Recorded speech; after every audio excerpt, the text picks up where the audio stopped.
নিস্তব্ধ রাতের এক ভয়ঙ্কর গল্প। গ্রামের নাম ছিল গহনগা। সেখানে সন্ধ্যা নামতেই যেন নিস্তব্ধতার চাদর বিছিয়ে যেত।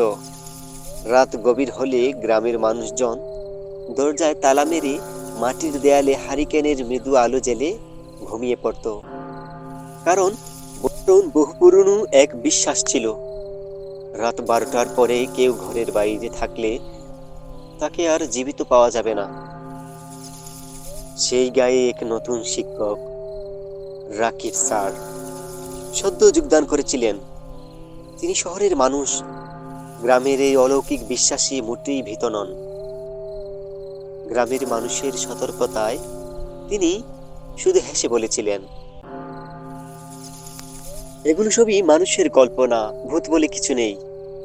একদিন রাতে 12টা পেরিয়ে গেলে রাকিব স্যার জানালার বাইরে একটা অদ্ভুত আওয়াজ শুনলেন।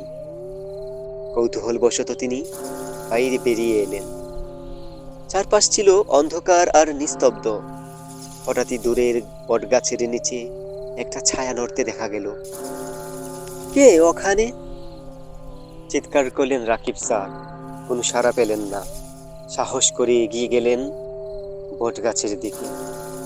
গাছের নিচে পৌঁছে দেখলেন এক বৃদ্ধা বসে আছেন। তার মুখ ছিল পাথরের মতো শক্ত, চোখে ছিল অদ্ভুত এক শূন্যতা। এই গভীর রাতে এখানে কেন?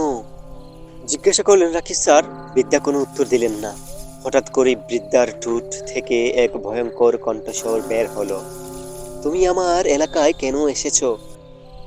রাকিব স্যার বুঝতে পারলেন কিন্তু কিছু একটা অস্বাভাবিক ঘটছে।